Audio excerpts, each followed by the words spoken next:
What's going on, everybody? First things first, hope you're having a good day. Second thing, we hit 3,000 subscribers yesterday, so thank you to those of you who have subscribed recently. I mean, the growth has been absolutely incredible recently over the past month. The feedback's been amazing as well, so just thank you very much for helping me hit 3K. Road to 4K and then 5K starts now. But that's not why we're here today. We are here because we're starting a mini-series, and it is a retro rebuild mini-series. We're going to be doing 3 episodes because we're going to be starting from the 07-08 year in the MadScientist database, and then we're going to go up to current day.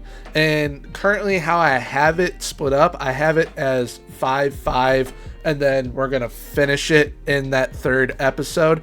But let me know what you guys think. Maybe we'll try and fit in some more seasons for episode 2, because I am going to want your guys' feedback at the end of the video. So stay tuned all the way through for the questions I asked at the end of the video. But you're probably wondering, what club are we rebuilding? If you looked at the thumbnail, you will know, and also probably by the title, that it is FC Porto. We are going to be rebuilding them from, like I said, 07-08 to current day. I'm looking to basically create a dynasty here with FC Porto, and I definitely think it is doable, especially with the players that we'll be able to bring in early days and the new gens, as well as I do have that new gen generator pack that I forgot who created it, but I do have that to where they get added in. So we'll have the likes of Virgil van Dijk, Mo Salah, those types of players coming in throughout. So I guess without further ado, let's go ahead and get into this rebuild with FC Porto. Season 1, welcome to Porto. So here we are with FC Porto. We will be playing at the, what I will be calling it probably the entire time, the Dragão Fortress. I absolutely love this stadium. It's immaculate. The whole city is beautiful, but this stadium, absolutely love it. So I'm glad we're going to be able to play here from 07-08 all the way to current day. So first thing I want to show is some of the players that are kind of going to be integral early on, especially within the first season. We've got players like Ricardo Quaresma, who we all know very, very well. We've got Lucho Gonzalez. He only plays as a central midfielder, though. We're not utilizing central midfielder, so I do have him training as a number 10 currently, so hopefully we get some playing time out of him. If not, we'll probably just move him on. We then have Helton in net, Raul Morales as well, a young Raul Morales, and Paulo Asunsao, I believe is how you pronounce his name. But being that this is season 1, we had some money to work with, and I got to spending that money and bringing some players in, and they're all pretty young and hopefully can develop into some studs for us. One of the players is everyone's favorite Belgian with an afro. It's Marwan Fellaini. We then also brought in Arda Turan, as well as Luis Adriano, as well as Toni Kroos, which for some reason, all the player faces aren't popping up right now, so I'm going to try and fix that real quick. Alrighty, so after, say, about 2 hours of confusion and frustration, I think I finally figured it out with what was wrong. We get to have player faces now, which is what I was trying to fix, but it's not the younger player pack from 07-08. For some reason, that wouldn't work. So we just have 26-year-old Lucho Gonzalez looking like he's 40 instead. So it's basically the current face pack that we're gonna have to deal with. But now that I've fixed that to some extent, let's take a look at the tactic we're going to be using. So we're going to be playing a asymmetric 4-2-3-1, even though this says it's an asymmetric 4-2-4, which kind of does play like that because of the shadow striker, which hopefully Lucho Gonzalez will be playing as, because I do not plan on locking anyone in this first season. I kind of want to see who can do what for us and then kind of build from there with the side and replace who needs to be replaced come season 2. But I think we definitely have the side to be able to compete for a title in League 1. I mean, we're predicted to win the league within season 1, so if we can at least do that, I'll definitely be happy. But let's go ahead and simulate season 1 and see how we do.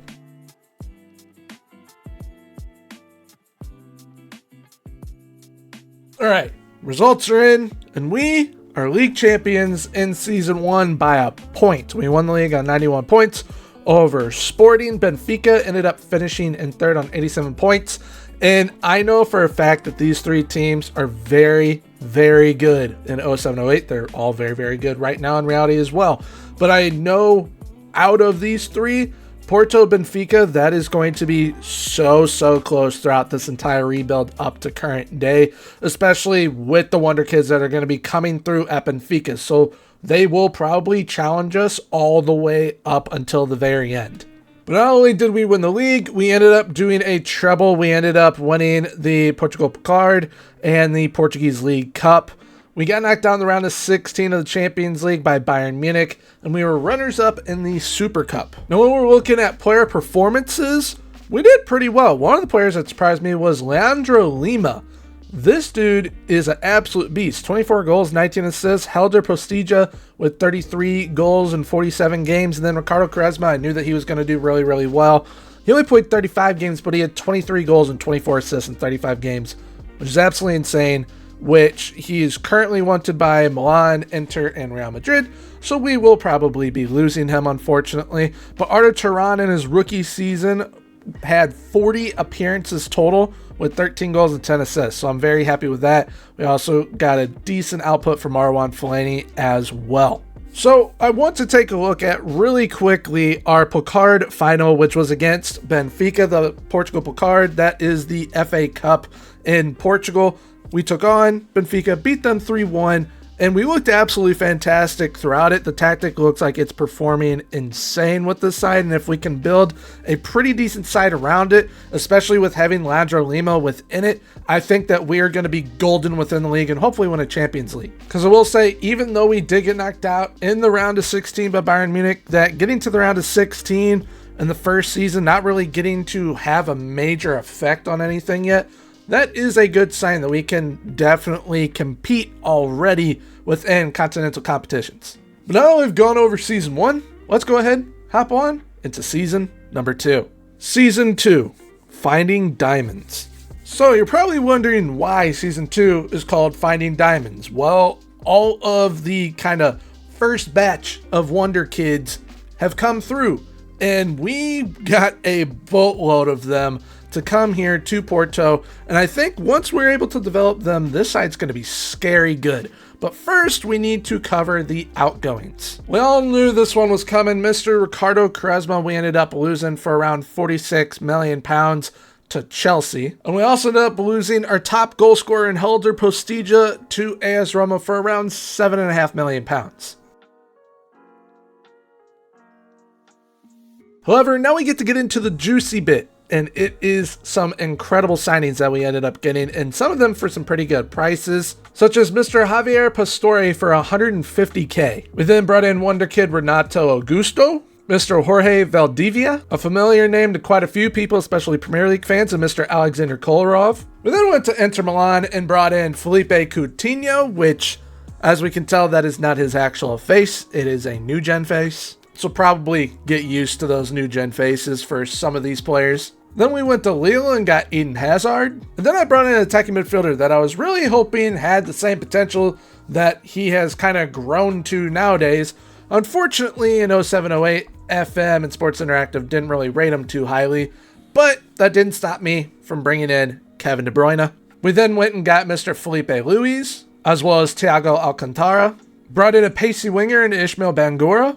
I then wanted to bring in one of the most popular Wonder Kids from this era, and we went and got Kevin Prince Boateng. I then wanted to add another defender to the side, so we brought in David Braz. We also brought in Mr. Semi Khedira, as well as Gabriel Paletta, Felipe, Simon Kjaer, and a player that I've really wanted to have, and Mr. Ezekiel Lavezzi, which I am really excited to have him here in the side. I think that he can be excellent up top in this formation, utilizing some of these playmakers that I brought in. So with the strongest 11, if I pick the best 11, this is what it ends up choosing, which is pretty solid. There are probably some changes that I would make to it, but I don't think I'm going to lock anyone in just yet because there are so many players that I'm still kind of looking to weed out, especially into season 3.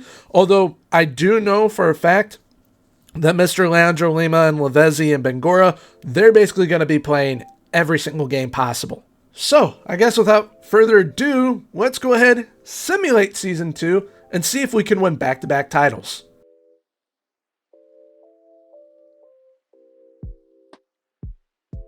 So, Season 2, done and dusted. How did we do? We won the league once again. Once again doing it, by only a point, this time over Benfica. Sporting kind of slipped up. They finished on 83 points, but we scored a boatload of goals. We scored 139 goals, which is absolutely insane. Finished on 111 goal differential. We only lost 2 games as well, which if it wants to work, they were to Benfica and Aves as well. However, when it comes to all competitions, we didn't win as many trophies this time around. This time we only did the double. We won the league and we won our equivalent to the FA Cup, the Portugal Placard. We ended up getting knocked out very early on in the League Cup, unfortunately, and we were runners-up in the Super Cup. We got knocked down in the playoff round by Inter Milan in the Champions League, but we do have the Club World Cup coming up, and I think that if we are to kind of push on and show that we mean business going forward, especially within the Champions League, we need to have a good showing in this. So hopefully we can. And there is a certain player that I think is going to have a major contribution to if we do have success in this, and it's because of the season that he had. And that player was Mr. Ezekiel Lavezzi. As in 45 games played, he had 53 goals and 30 assists for 83 goal contributions in his first season, which is absolutely insane numbers. And I'm very, very happy that that signing worked out in our favor. We unfortunately missed Leandro Lima to some injury during the season, but Renato Augusto kind of made up numbers-wise where Lima obviously could have contributed if he had stayed healthy the whole time in the assist column, because Renato Augusto, I mean, that's fairly solid for the games that he played. 15 goals, 13 assists. But Ishmael Bengura with 13 and 19, that's a great winger to have up there with, I mean, a front four potentially of him and then either Augusto, Lima, Arda Turan, and Lavezzi. That's fun. And speaking of that front four, they had a major impact in the Placard final, which this time we would end up taking on Sporting. And of course, you know, we do end up winning this encounter, but Renato Augusto got us started 24 minutes in. This game wasn't easy by any means for us, as we are going to be level with them heading into half, although they then end up scoring from a corner right here on the rebound, of course, going up 2-1. We do not get the equalizer until the 80th minute of the match through Ezekiel Lavezzi, and then we end up getting the winner in the 82nd minute, so just a few moments later, from Mr. Sami Khedira. So performance-wise in Season 2, we won the league again. That's fantastic. We won the equivalent to the FA Cup, which is fantastic once again. However, we definitely need to go deeper in the League Cup next season and potentially even win the Super Cup. If we could do a quadruple, that'd be awesome.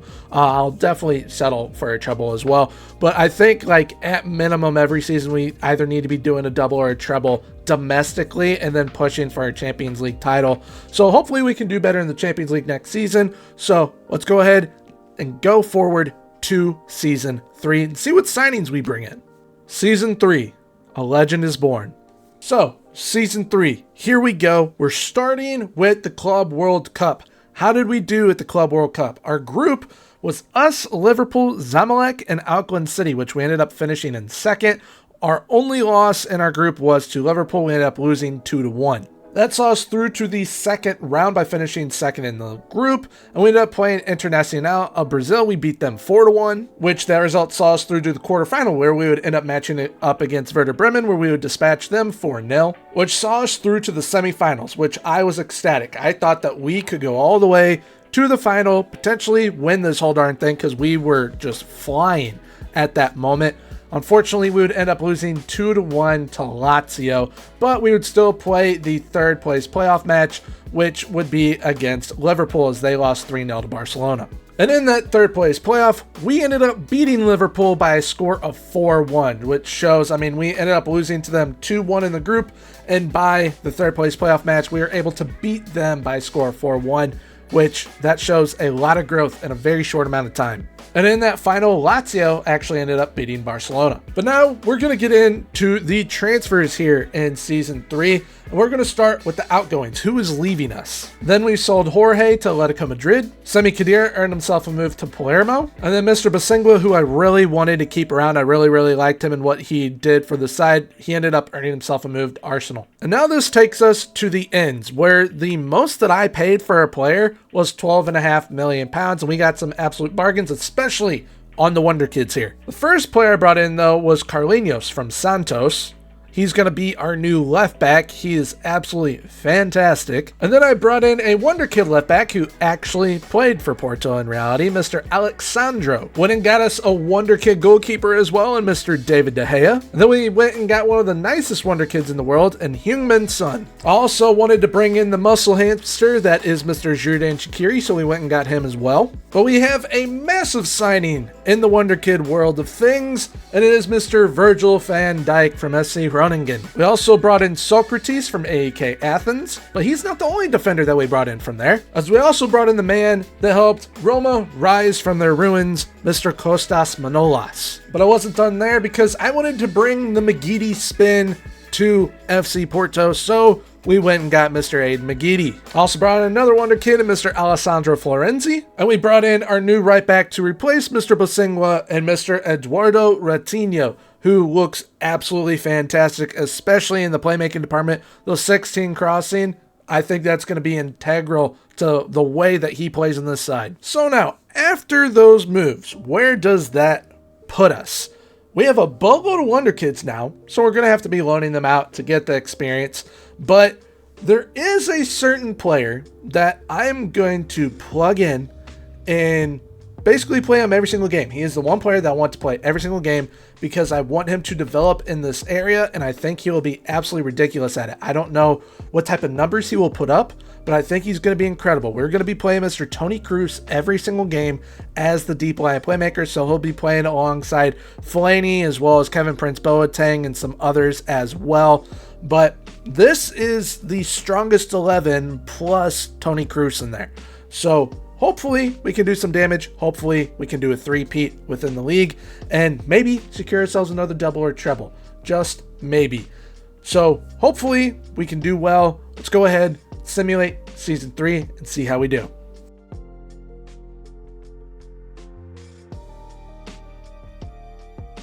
All right, season 3 done and dusted. How did we do? We won the league again, this time on 95 points, scoring 132 goals, only conceding 23 with 109 goal differential. We only lost one game, and it was a 4-3 loss to Benfica. So we were one game away from going invincible. That's annoying. One game, Benfica, why couldn't you guys just let us win that game, man? They only finished 3 points behind us as well. So like we're basically having to go darn near perfect to beat them to the title. So they are right there with us this entire time so far through 3 seasons. When it comes to the other competitions though, how did we do? We got to the quarterfinal of the Champions League this time around, where we got knocked out by none other than Liverpool once again. We got knocked out earlier on, 5th round of the Pokal, which is unfortunate, but we secured some sort of treble as we won the League Cup and we also won the Super Cup as well. But now we're going to take a look at how the players did overall. And there's 2 players that I am really keen to see how they did. One being Ezekiel Lavezzi. I want to see if he can kind of keep up those crazy numbers that he had from season 1 with us, but I also want to see how Tony Cruz did in that deep line playmaking role. So hopefully put up some good numbers. We're now here looking at it. Ezekiel Lavezzi, 41 goals and 17 assists, so definite drop off, but still incredible goal output there. Tony Cruz is a deep line playmaker in 45 games, had 23 goals and 31 assists in the defensive midfield area. That is absolutely insane. If I sort by average rating, he was our best player this season. He is 20 years old. This dude's insane. Tony Cruz is a deep line player that I knew he was going to be good, but I wasn't sure if I want to play him as a 10, as a deep line playmaker. And as a deep line playmaker, he is absolutely ridiculous. Which I think from those numbers from Tony Cruz, we have the making of a legend already. But we also already have a player from this save in the Legends category of Porto's Hall of Fame, and that is Mr. Ezekiel Lavezzi, already in there. Now with the Champions League, we ended up matching up against Real Madrid in one of our league phase games, and I was very, very happy with how we performed within that game because we ended up beating them by a score of 3-1, which shows that we are definitely getting to where we want to be when it comes to continental competition. We just need to have that finishing touch, because as we can see here, when it finally came to us playing Liverpool in that quarterfinal, we did not have that finishing touch, so we definitely need to find it. But overall, with the results in season 3, I'm quite happy with how things are going. We got a version of a treble. Unfortunately, it was not winning the placard, it was winning the Super Cup instead of it, which I 100% would rather have the placard. So hopefully next season we can win that, but so far, we're 3 for 3 in league titles, which is awesome. Benfica is chasing us down the entire way, which kind of makes me nervous, because if they are this good right now, I can only imagine how good they're going to be in a few years' time once all those Wonderkids start rolling in. But now that we've gone through season 3, let's go ahead and get into number 4. Season 4, going for 4. So now here we are for season number 4.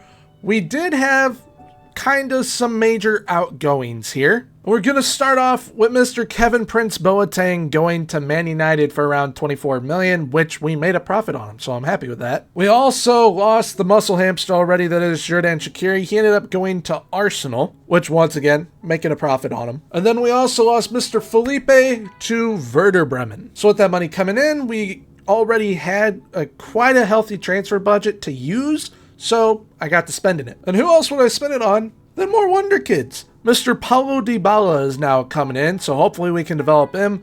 He is 16 years of age, so it's definitely going to take some time to get him to where I want him to be. But him on that right side, I think, is going to be absolutely fantastic. We then went to Juve and brought in Mr. Sebastian Giovinco. I went to Bochum and brought in one of my favorite German players ever, Mr. Ilkay Gundogan. I then went to Rosenborg and got an absolute steal on a Slovakian by the name of Marek Sapara. And being that we sold one Felipe, we still had to have a Felipe at the club, obviously. So I went and bought another Felipe. This time he's a goalkeeper, and we got him from Corinthians because I am going to have him locked in every single game. I want to see if having a better goalkeeper is going to help us within every competition possible, because I think domestically we should be winning everything. So maybe an upgrade over our current goalkeeper could help. And now, since we have a stockpile of Wonderkids, I've started loaning them out, and plenty of them have some good moves to help them develop. One of those being Thiago Alcantara. We have loaned him out to Charlton Athletic. David De Gea's out on loan at Middlesbrough. Alexandro's out on loan at Stade Rennais. Eden Hazard's back in France at Guingamp. Kostas Manolas actually stayed within the league, and he's on loan at Belenenses, I believe is how you say it. Same thing with Coutinho. We loaned him out within the league as well. He's at Leixos. But then this is my favorite loan right here. It's Mr. Heung-min Son. We loaned him out to Aston Villa, but the manager of Aston Villa is none other than Jurgen Klopp. So this alternate universe is pretty awesome. So hopefully all those loans help them develop and they can come back and hopefully break into the first team. If not next season in season 5, hopefully by the next episode in season 6. All right, so when it comes to our strongest 11, this is our strongest 11. And as we can see, Toni Kroos went from half a gray star to now 3 full gold stars. So that definitely did help by locking him in last season. Going to be locking him in again this season, as well as Felipe. So Felipe is going to be our main goalkeeper. Toni Kroos is going to be our main playmaker in the side. And everyone else I'm just going to kind of let play. One position I am also kind of concerned with, not just goalkeeper, because we brought in Felipe to address that issue, but central defenders. I am going to hopefully be giving Virgil van Dijk playing time next season. Still think he's too young and too just raw of a player to kind of throw in right now. But we got Kjaer, he's going to get some playing time. And we've got Stepanov, but Bruno Alves I'm not 100% sold on. So we might end up moving him on next season, looking for a replacement, if I feel that he might be holding that back line back a little bit. Because everyone's doing their part. It's just, as a ball-playing defender, I need him to be better with the ball, and he just isn't there. Defensively, he's very sound. But playmaking-wise, I need him to be better. So we'll see how he performs here in Season 4. And if we need to move on, we'll probably move on from him in Season 5. But for the rest of the players, I love how this side is lining up, and having some wingers like McGeady and Bangura, Leandro Lima up there with Lavezzi, that's going to be a fun front four to have. So now I guess without further ado, we're going to see how we do here in Season 4. Let's go ahead and start simulating.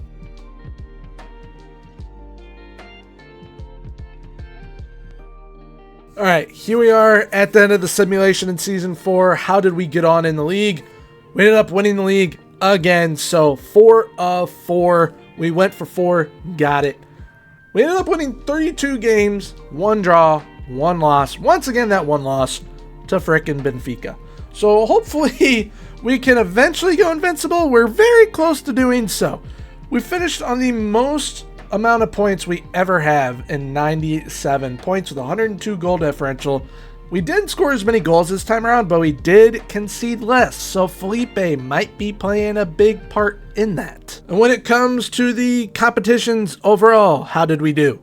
Got knocked down in the round of 16 of the Champions League, unfortunately, by Inter Milan, as they have an insane player there by the name of Zlatan Ibrahimovic. Don't know if you've heard of him before. Then the Taça de Portugal placard, we ended up winning that. We also won the League Cup, and we were runners-up in the Super Cup. So, once again, we did a treble, the domestic treble. We need to somehow get the domestic quadruple, and then maybe we can get to like a semifinal of the Champions League. That'd be nice. Or the final, and win it. That'd be incredible. So, when it comes to the squad overall and how they performed, Ezequiel Lavezzi once again going over 40 goals. This time he had 45 goals and 14 assists. Leandro Lima with 25 and 18. Mr. Toni Kroos once again with over 20 goals, 21 goals and 29 assists. Marwan Fellaini now getting up there in goals as well. He has 19 goals and 10 assists as a ball-winning midfielder. And from the wings, we got Bangura contributing. We got McGeady contributing. Milan Stepanov as a center back with 12. We got Augusto with 12 as well. So we're doing pretty well. Bruno Alves, though, he ended up having 10 goals. But looking at these assists, Mr. Eduardo Ratinho with 27 assists. So like I said, that crossing definitely going to be a big help for us. And one thing that I thought was absolutely awesome was with Mr. Toni Kroos. Last season, with the incredible season that he had, when we plugged him in, basically played him every single game, he had those incredible contributions to our success. He ended up getting most assists of the year. He was the top goal scorer runner-up. Fair Play Award. He won the Player of the Year in the league, Young Player of the Year in the league as well. He was also FIFA's best U21 men's player. So he is having an incredible start to his career here at FC Porto. And also, even though he is now only 21 years of age, he is once again being nominated for Player of the Year in the league and Young Player of the Year, but he also won the German Footballer of the Year award, and he's 21. So you, sir, are an absolute legend in the making. Now this time around in the placard final, we had a much easier go at things as we did not have to face off against the Benfica or a Sporting. We faced off one of the more mid-table sides within the league. We ended up beating them 5-0, just absolutely trouncing them. We were incredible from the word go. I mean, just you could definitely tell that there was a massive gap in talent between the two sides, and you can definitely tell from these highlights because we're just making everything look easy peasy lemon squeezy. And these stats even prove it even more as we held Paco de Ferreira to 2 shots and not a single one on target. So through 4 seasons, we're doing pretty well. We're getting to where we want to be, especially domestically. Once we have won the quadruple, then I'm very happy domestically, but we need to go deeper in that Champions League. We need to try and get to a semifinal or a final and win it. And if we can do that in the first 5 seasons, that's going to be absolutely amazing. So I guess now, without further ado, let's get in to Season 5. Season 5, Wonderkid FC. So with a new season comes new signings and new outgoings. We actually only had 2 major players leaving this time around. One of them was one that we brought in last season. It was Mr. Sebastian Giovinco. He ended up going to Rangers because he wanted to be an important player, and I signed him to be a depth option, so it was just best that we kind of parted ways. And then the other one ended up being 29-year-old Bruno Alves. We did end up parting ways with him. He did score double-digit goals last season, but being that he was 29 years of age, and I still just Wasn't 100% sold on him. I thought, you know what, he's 29 years old. He had, I think, a year left on his contract. Why not cash in now? So we ended up selling him to Sevilla.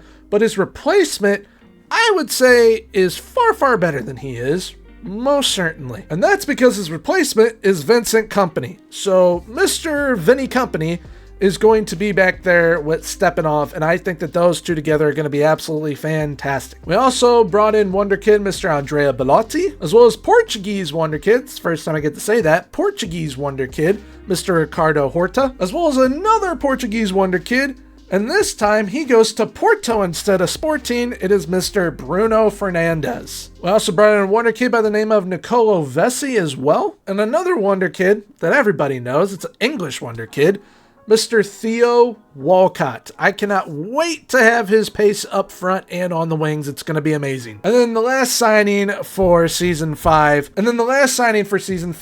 Is a Swiss Army knife that can play everywhere on the pitch. He's an American. Being that I'm American, I had to have at least one American here. It's none other than Mr. Clint Dempsey.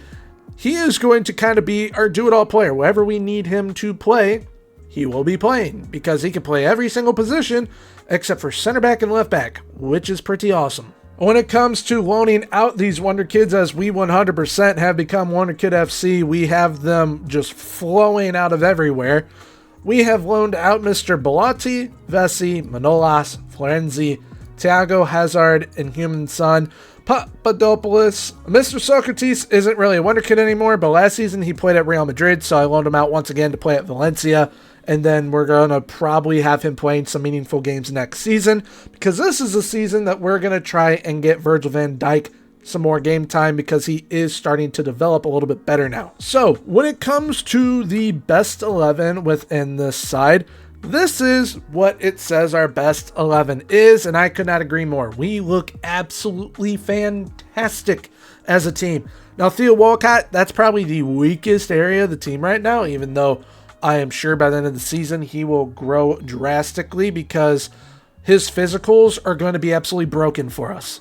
So whether he's playing on the wing or up top, as Mr. Ovezzi is going to start the season injured, as well as Carlinhos, Kompany, and Ratinho, which sucks, he's going to get some playing time in both positions. So hopefully he can produce in both positions for us. And now when it comes to our depth at center back, we've got Vincent Kompany, we've got Stepanov, but then we have got Fellaini, who apparently can play there, although he doesn't play there ever for us. Then we have Simone Kjaer and Virgil van Dijk. So Kjaer and Van Dijk are really going to start developing this season. I wanted to make sure that we had the room for them to start developing, for them to start growing. So we'll see how they get on, because we're going to probably have a major decision to make with Virgil van Dijk come the end of this season. And it is in regards to his playing time and if we kind of start forcing him to play or not. So in regards to who I'm plugging in this season, it's once again Toni Kroos and Mr. Felipe. Gonna have them play as many games as possible, which, speaking of Toni Kroos, him and Lavezzi are now our two best players. So Toni Kroos went from half a gray star ability-wise to almost being completely maxed out now. So this kid is absolutely incredible. I mean, I've always known he's incredible. I think he's one of the most underrated midfielders of all time. So I'm glad that Toni Kroos is being able to prove it already here. I think overall throughout his career, he's going to put up some absolutely ludicrous numbers for us. But let's go ahead, simulate Season 5, and see how we do.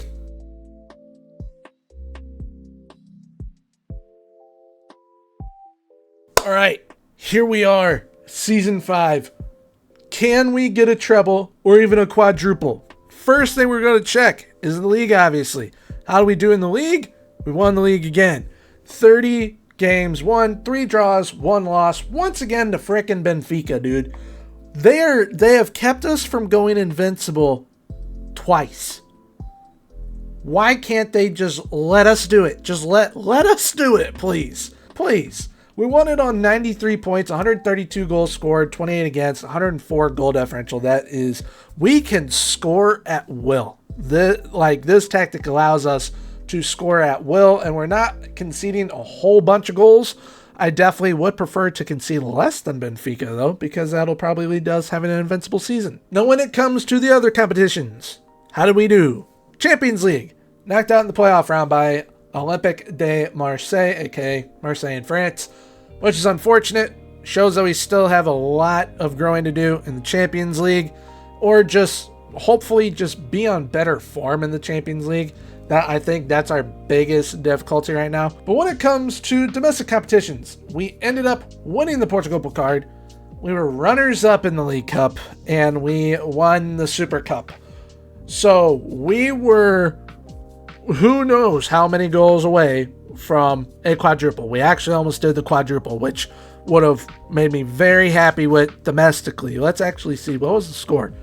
We lost by a goal. We were a goal away from a seriously, we were a goal away from quadruple, man. So I guess that shows we're right there to being able to just have pure dominance in the Portuguese leagues, and then we can start focusing on continental dominance, because if we can just continuously win everything in Portugal, that's going to be awesome. Now, when it comes to player performance, how do we do overall in all the competitions? Our leading goal scorer was actually not Lavezzi this time. Our leading goal scorer was Leandro Lima, 44 goals and 15 assists. Leandro Lima has been absolutely incredible, as this says, world-class current ability. I completely agree. At 24 years of age, he is 100% one of the best number 10s in the world. Theo Walcott, 37 goals and 22 assists. That is what you love to see in a first season from a player. Ezekiel Lavezzi, massive drop-off in goal contributions. Massive. 27 goals, 9 assists. Dude is still a bona fide legend. That will never change, and I don't know if I will ever sell him from here because he is so darn good. Even though only 27 goals, 9 assists, still world-class ability. He is a fantastic player. Then Mr. McGeady, 19 goals, 12 assists. You have Tony Cruz with 18 goals and 36 assists.